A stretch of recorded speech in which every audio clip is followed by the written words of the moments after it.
Hi, Dr. P here, and I'm going to talk about personal validation, snobs, and taste in game preferences.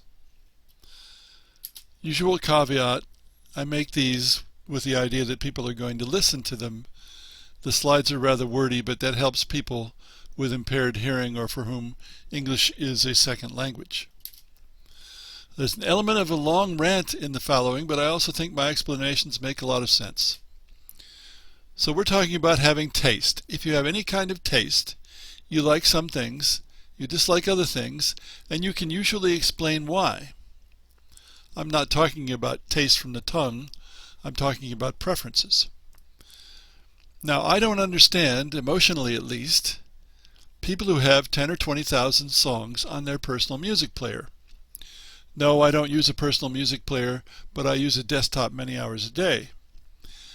I love certain music, and I can and do listen to the same song over and over sometimes, for as much as an hour. I don't have anywhere near 10,000 favorite songs. Why would I play so many? Why wouldn't I be more picky? To me, the people who've got 10 or 20,000 songs on their music players are sound bathing. That's not liking music, that's just bathing in sound. Similarly, should we like thousands of games or even hundreds of games? Is it snobbish to have no interest in playing certain games? Are we forced to pretend we have no taste at all? Now, it's not unusual these days, especially if you ask younger people what their favorite game is, they can't say, or they just pick whatever game they happen to be playing now. People of my generation had favorite games, and I can name all my favorite games back to when I was a kid, and it's not very many. It's a different way of looking at things. Of course, nowadays we're in the age of rampant egalitarianism, where you want to make everyone the same. Not equal opportunity, but the same. Where elitist is used as an insult for those who don't want to conform, as though trying to be different or better is wrong. Well, that's poppycock. It's fashionable to like everything or try anything once these days, but some people can figure out that they're going to like or not like something without having to try it. I make an effort to understand why people like jazz or country, but I sure don't listen to it because I know I don't like it. Why would you expect everyone who plays games, which is a very broad category, to like all kinds of games? At some point, where does having taste end and being a snob begin? Perhaps when people cannot explain why, that's when they become snobs. I don't know. Obviously, I have strong preferences and dislikes in the very broad category we now call games. For example, to me, many games are actually puzzles in disguise, and I strongly dislike puzzles. Why? I don't like always correct solutions, which characterize puzzles. Games do not have always correct solutions. Puzzles are also generally something where you're working on your own, and I like games that are highly interactive with other players. Also, I dislike puzzles because when I complete a puzzle, I only feel relief, not satisfaction, because I ought to solve any puzzle. Other people, when they do puzzles, they get a lot of satisfaction from solving the puzzle. Now, if the puzzle is how to fix a leaky faucet, I'm happy to conclude that because I've actually fixed this faucet. I've done something useful. And if I fail to do the puzzle, then the faucet still leaks. Now, to me, most single players are puzzles. And in typical single player game, there's no human opposition. I also don't like the typical multiplayer solitaire Euro style board game because it's a puzzle, not a game. There's not really any opposition in the great majority of these games. I could go on, but the point is, like most game players, I have strong likes and dislikes. Unlike some, I can explain why. Now, it's surprising to me that when I express such likes and dislikes, some people seem to take it as a personal affront. Many people today appear to have weaker convictions than in the past. They need validation of their preferences, for example, through all the online sites that aggregate preferences, whether it's Goodreads or Facebook or Amazon. Somehow they feel much better when they find out a lot of other people have the same preference.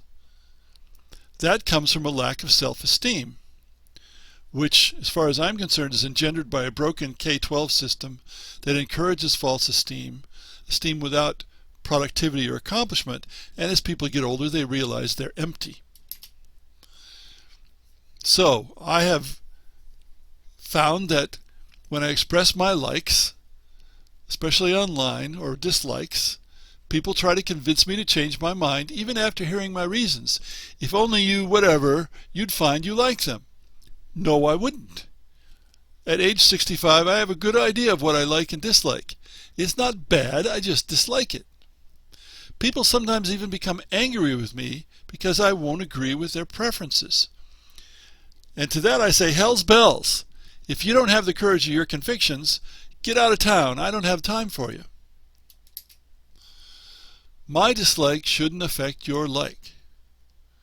If someone doesn't like the games you do, that doesn't invalidate your preference. My dislike of Euro games, for example, doesn't mean your liking of Euro games is wrong or inferior. We just have different tastes.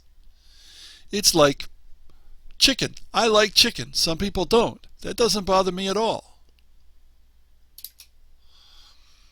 There are two ways to understand things, intellectually and emotionally. In the case of puzzles, for example, I don't understand emotionally why people like puzzles, but I understand it intellectually. Perhaps the people who are true snobs don't understand it either way. I don't know. When I taught game design in college, one of my more difficult tasks was to persuade students that not everyone liked games for the same reasons that they did, and that there are a lot of different preferences in the industry, and those preferences are just as valid as others from the point of view of making games and marketing games. Now, some people feel it's antisocial if you don't want to play the game they want to play. Why would that be antisocial? But even if it is, I never learned to like beer, for example, and I don't drink. I don't care if people thought it was antisocial. Why do something I strongly dislike and which is unhealthy in order to be social? No, I've never been a conformist. Especially, what's antisocial about refusing to play games that are like watching movies, each player in his own world? That's what I think of multiplayer solitaire. There's some reverse snobism going around. And again, it's related to rampant egalitarianism. I also get the ridiculous statement, how can you know you won't like it unless you play it? Well, there are many ways to learn about a game without playing it. I don't have to hit my head against the wall to know it'll hurt. I don't have to do lots of things to know that I won't like them. In the case of games, I've played games about 60 years. I've designed them on and off for much of that time, and with all that experience, if I can't accurately predict whether I'll like a game before I play, then I'm pretty incompetent. And I don't play games just to pass the time. I play games because the game is worth playing. Of course, I've also seen so many people actually play a game and still not understand it that I'm entirely unimpressed with the notion that you have to play it to know it. And there's a longer discussion of this at the URL there in my blog. So no, I'm not politically correct. As far as I'm concerned, that's a blight on the USA because its basis is rampant egalitarianism, that everyone must be the same and everyone must conform, and lose not doing that. Thanks for listening.